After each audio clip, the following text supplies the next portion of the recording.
Andrew Macaulay is a musician, a composer and producer, as well as a developer of modules for Cherry Audio's Voltage Modular soft synth, and a retired IT professional. His music explores synthesis, sequencing, and melody, often with contrasting and complementary soundscapes and rhythms, reflecting and being influenced by the Berlin school movement of electronic music, ambient, and electronica. He uses a variety of synthesizer sequencers and effects, including custom modules that he has developed and are available commercially. Andrew composes, programs, performs, mixes, engineers, produces, and masters all his own material. Andrew's first album, The Isolation of Connection, is available on all of the major streaming and digital platforms. And here he is, Andrew Macaulay. Yeah! Hello, Andrew. Hello. Nice to have you in my talk. How are you? Fine, thank you very much. Oh, thanks for the invite. Looking forward to this. Yeah, me too. So let's jump into it at once. Okay. Yeah. Can you hear me okay? Is there any echo or anything like that? Fine, perfect. Good. Absolutely perfect. Great. Brilliant. Yeah. You produce modules for Cherry Audio, and you produce your own music. Yes. Where is your heart? Producing music or coding modules? It's a really interesting question, frankly, because when I retired a couple of years ago, the plan was always to focus on the music and try and make enough from that just to fund it effectively. And along the way, I started using Voltage Modular. I started writing modules for things that I just wanted it to be able to do easily and found there wasn't anything there. And that led me into developing the modules. And frankly, that's where the money to fund my music comes from, more than the music itself. So I tend to flip between them. I tend to spend time focused on one, and then I'll have a break from it, and then time focused on the other. So, looking back over the years, and obviously COVID and everything that's happened around COVID really did interrupt everything, I think, for many people. Sure. And I really struggled with any music side of things during that period. And it sounds strange because being locked away from normal life, you'd think actually you could be more capable of coming up with ideas and turning those into music. But I really struggled. And so I have, over the last couple of years, focused more on the modules, because that's something it's a bit of my natural, my previous 30 years in IT sort of makes that a natural thing to do. But all the time I'm having ideas, and I'm dreadful. I sing into my phone when I have an idea for a sequence or for a melody or whatever, and I've got a whole load of those squirreled away, and I just need to sit down and spend time with them and turn that into the next lot of compositions. And I'm sure it's there. I'm comfortable that I've got enough ideas that I can do that. I just need to get into that frame of mind. And that's been the challenge during COVID times, frankly. But yes, when I was working on the first album, and admittedly quite a bit of that was music I'd written many years previously, originally. Over the time I've been working, I'd captured ideas, I'd worked on them with very, very simple PC-based setups. And once I got into the real production of that was probably 6 months, pretty solid on the music. And I was spending, 5, 6, 7 hours a day quite often, just working on the mixes, on the production, and then some time out to actually learn about mastering, because obviously, sure, the whole process. So I learned about it. I tried various relatively inexpensive routes to get mastering, both people and AI based, and none of that really did what I wanted. So I then spent some money on some courses, so I learned about how to do it properly.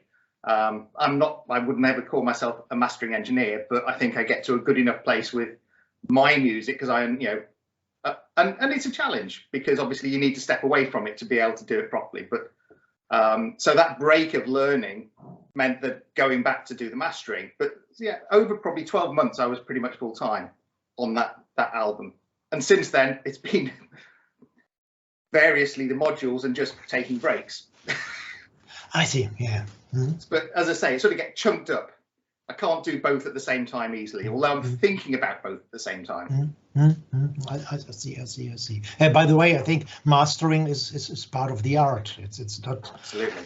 Yeah, it's well, actually, different people are doing it, but I think it's part of the art, and I'm happy when I hear that people do their mastering on their own and knowing what they want to hear, what the result may be. But perhaps, please, let's stick a while at the matter of coding. Yeah.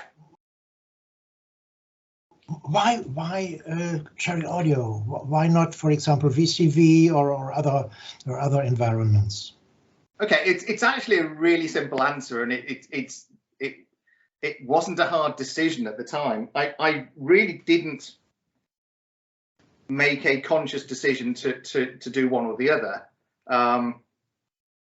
It was really, I'd started using Voltage Modular because as a plugin, the challenge at that time was VCV wasn't available as a plugin. The builds that made it work as a plugin weren't really that great. And so Voltage Modular really fit into the space that I'd had a number of previous modular synths that I've been using, as well as the Atari and the typical, well, not typical, but the good simulations and emulations and reproductions of modulars. But I'd used a product way back called VAS Modular. I don't know if you've ever heard of it. And that was one of the first plug-in instruments I actually bought. And that was probably about 25 years ago. Unfortunately, that development stopped. It was a really great little module. It had some really interesting oscillators in it, some really interesting ideas. The guy developing it stopped. It sort of got stuck as a 32-bit rather than 64-bit plugin, and never progressed. And actually, these days it just doesn't work. It breaks. The UI breaks when you put it through any of the tools that allow you to do that. So I'd been looking for something similar. I'd used Tasman from Applied Acoustics, and that's a really interesting but such a different approach with all the stuff they do with tubes and strings and resonators and things in that, which is great, and I use that occasionally as well. But there was nothing that really filled that traditional modular void in my plugins. And VAS came along. I'd seen them talk about launching about a year before I got into it. It launched. I thought, right, I'll give it a go. They priced themselves really well, I think. I think one of the nice things with Cherry Audio is that they try to make sure they compete, they are competitive and not, that even for very complex sets of modules, it's a good price that they do them for. So I started with that. Saw they had a designer, thought, right, there's a couple of things I'd like to be able to do. So I just sort of tried it and fell into it. That was the decision made, really. I see. And when I saw I could sell it through their platform and everything else, I thought, well, here's a few I've built that were useful for me. I'll just see what happens. And it literally was as simple as that. It was not a real conscious decision. I see. One of the nice things I like about looking back at it now, if I was making that decision today with VCV2, with its plugin capabilities and everything else, I'd probably still go with Voltage Modular because the foundation they have, the scaffolding, if you like, they have that you build inside, and the designer allow you to be really efficient in getting ideas down, and then you have to do some fine tuning, obviously, but actually building prototypes and so on is really, really quick. I don't know enough about VCV around its development platform, but as I say, I'm comfortable with Voltage Modular. It uses Java as the language you use inside, which many people will say, well, that's unusual. It works. It actually works. There are, like any platform, some limitations. If I was doing deep DSP work, yes, I'd probably favor VCV where you're in native code and using C++. But for what I'm doing, it's ideal. I see. I see. Let me put it like that.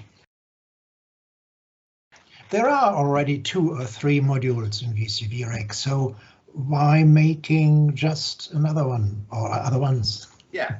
Again, it tends to be I'll be working on some ideas in my music, and I find something that I want to do, but maybe I can do it, but it's a screen full of modules plugged together in some complicated way.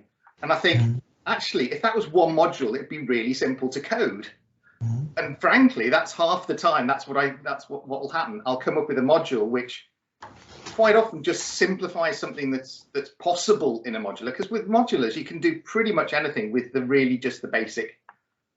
basic core sets of modules. You can do 99% of anything, but sometimes it's really hard. And frankly, on a PC, you have screen estate that you're working within. And one of the challenges I find with all the soft instruments, and I know we'll probably cover some of this a bit later, but one of the challenges with soft instruments is that screen estate, because you're either zooming out so far that you can't see, or you're zooming in that you don't see everything else that's there.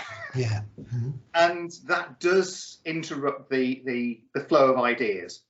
So one of the things I've done quite a number of modules around is simplifying things down to a module which does what it would take a few other modules to do, and put it in a really small form factor, but pack quite a lot into that, so that from a building a sound, you've got something that the building blocks are easier to use to build complicated sound. An example of the very simple things I've done, one of the modules that came very early on I think it was in the original pack actually, within the full version of Voltage Modular, was the I've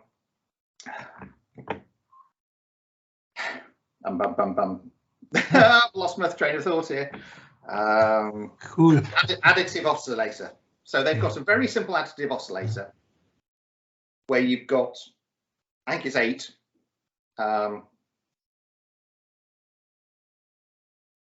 sine, maybe other waveform oscillators at harmonic, with harmonic ranges on them, and voltage controlled inputs. And obviously with additive synthesis, you're often wanting to drive envelopes into that as a way of building the sound over time. And the envelope generators that are standard in Voltage Modular are 8 HP sort of wide, that sort of thing. They're not small. And so you try and build that in a way that you can visually see what's going on. It was really hard. So I did a very simple, just using the internal capabilities that's there. So in effect, repackaging the underlying envelope generator that's in the code into a very small form factor so that it pretty much fits above the 8. I see. Things. Just simple things like that, which make it much easier to work with. And that was one of the very earliest modules I did.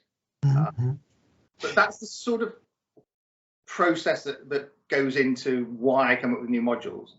Often it's just when I'm out walking, I did my normal daily walk just before to try and clear my head. But often I'll just be going around noodling ideas around, if I was trying to do this, how would I do it? And it'll be, all right, there's a module there potentially. And it just goes on the backlog, very IT speak here, goes onto my list of things I'm going to do. And I'll look at it later when I, as I work through updates, I'll go back to that and say, actually, is that something of value? I'll then maybe mock it up and see where it takes me. And that's the process I go through. Yeah, okay. A lot of this is really simple stuff. I'm not, I don't make this complicated because for me, it is still a hobby. Those great things. You know, it's a hobby that I happen to make some money out of, which funds my other hobby, which is making music. I see. So do I get you right when I say, when I understand it, that your musical needs make you wanting certain, let's say, improvements concerning your workflow? Yes. I see. Yeah. So that's part of it. Yeah, or just things I think about. So listening to how other people using Voltage Modular, there's a great community around Voltage Modular. Yeah, so listening to how they're using it, the type of things they're doing. Some of the modules have come on the back of suggestions people have come up with. So all of that feeds into it, but most of it is just, imagining, I'm trying to put this patch together. How would I do it? That's a bit faffy. I'm gonna have, because I'd have to use a formula here and a bit of this and a bit of that. And most people, that would be hard work and would get in their way of thinking as well. So it's like, well, I could write that so easily. Why not? I see.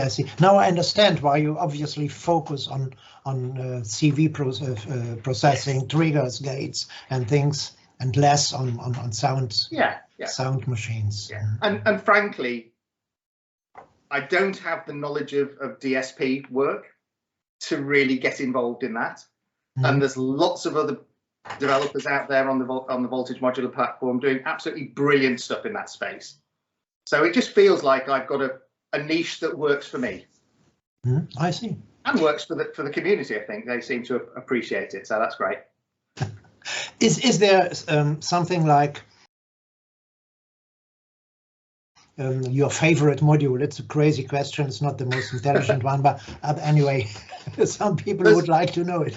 Yeah, there's a couple. I think out of all of them, because all of them have a place, if you like, in because there's a history. I could look back and write a history of how this is all developed. I won't, but it'd be a really boring book.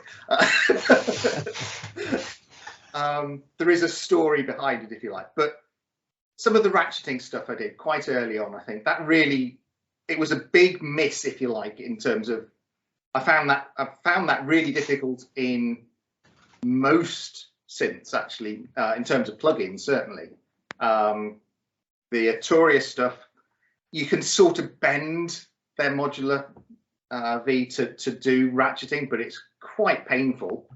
And there was nothing that made it easy within the standard kitback within Voltage Modular. So having stuff that does ratcheting in various ways, I love that, just because I love ratcheting. I love that whole use of that. And you'll notice I've got a couple of physical synths now, which have ratcheting capabilities in them, actually. And that was one of the reasons I went for them.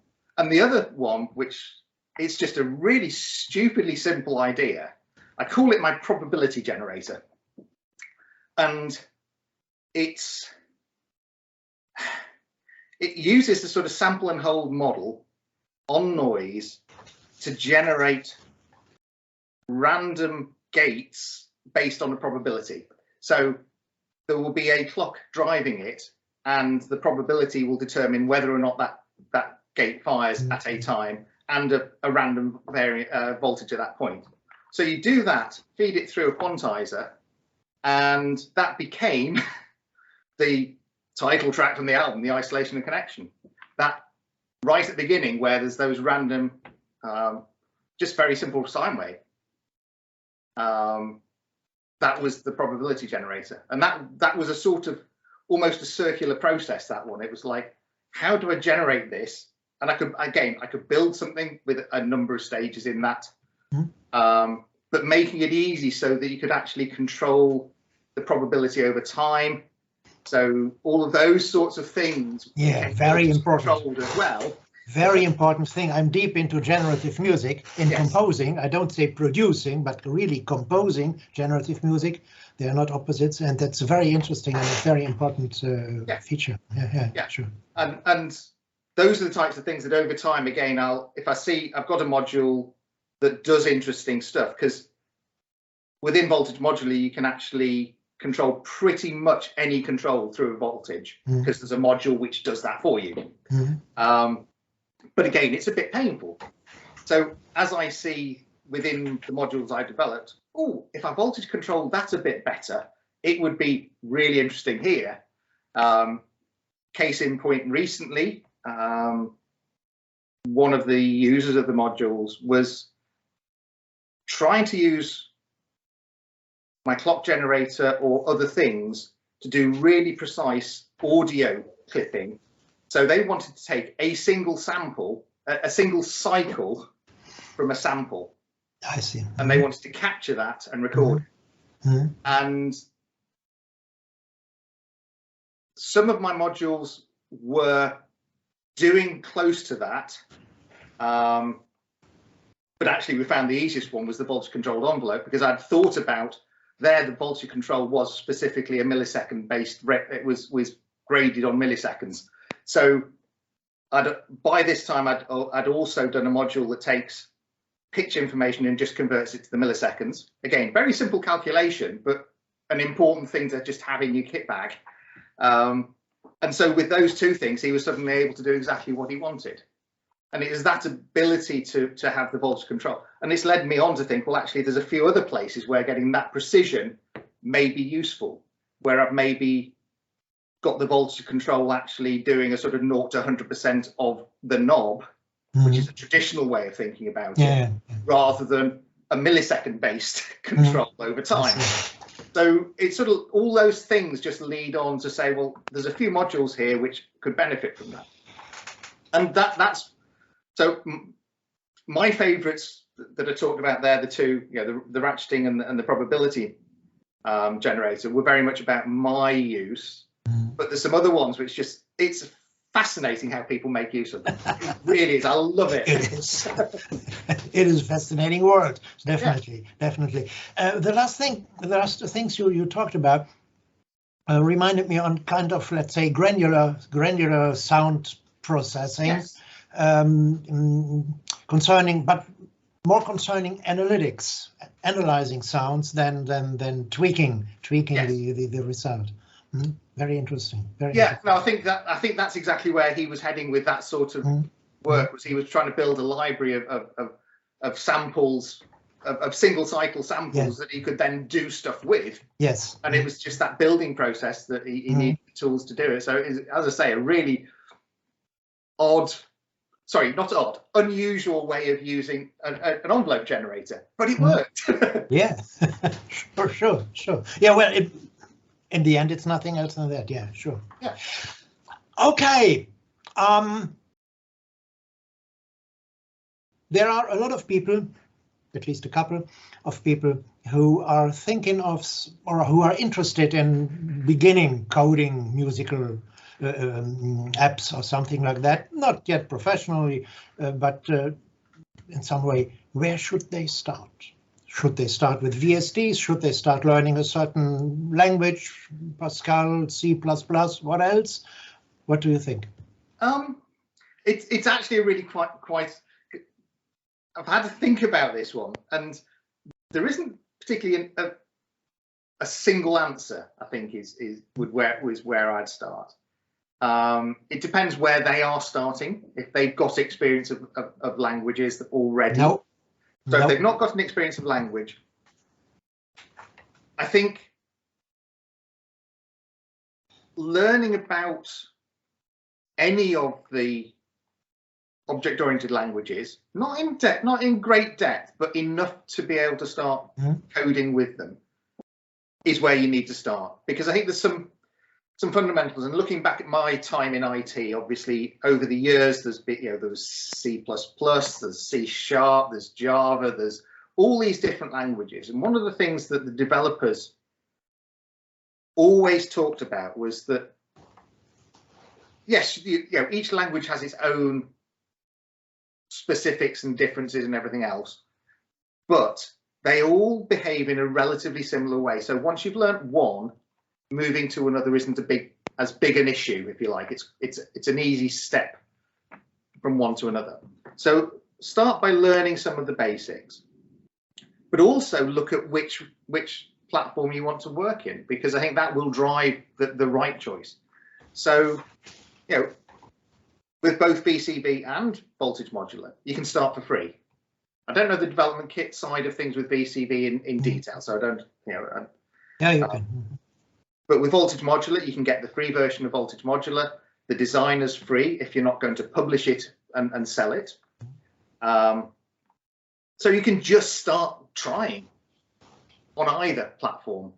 And there's, you know, my background in IT, I was not a developer. I understood coding well enough in the very, very early years I was involved in coding, but you know, the vast majority of my time in IT, I was working in what's called architecture, so overseeing the big picture side of things. And yes, I'd get involved with developers to make sure they were delivering what we were expecting to deliver. And sometimes I'd have to look at the code and understand enough of the code to see if it was working in the way I was wanting it to. But I wasn't a coder. So I came into developing with Voltage Modular with hobby coding levels at best, with a bit of experience of people doing it properly. I see. Not me. Yeah, nice. And I'd never coded in Java. So I'd actually, you know, my history had been more on the C# side of things. I'd been more in the Microsoft space over the years. But although I was worried about that, it wasn't that hard. And as I say, with Voltage Modular, the way the designer works, it gives you a design environment that allows you to just drag and drop the bits onto the module that you want. It then has all the code broken down into sections that you fill out the blanks. I see. So there's, you know, at a very simple level, if you want to have, and they give this as an example in their documentation and so on, a very simple attenuation control. You drop a knob on the design surface, you give it a name, it defaults to a name, but you give it a name you want to use. You then go into the process, you put an input jack in, an output jack in, you go into the code section, into the processing piece, and you basically say, get something, for each time it does it goes round per sample, if you like, internally, its sampling rate, get something from the input, check what the voltage knob is showing, use that to multiply, and then output it, and that's it. It looks after all the rest. And that's the nice thing that, you know, that drew me into Voltage Modular right at the beginning. I don't know whether VCV has anything at that level or whether it's a bit more complex than that. Yeah, it is. So as a starting place, you know, that would be the thing. If you're comfortable with, if you want something that's quite immediate and gives you a lot of feedback quite quickly, then Voltage Modular is probably a good place to start. That would be my recommendation because it works. Yeah. But you know, if somebody's coming at it with a bit more of a programming background, then maybe VCV is a great place to start because it's probably more traditional development, if you like. Yeah, sure, it is. Yeah, definitely it is.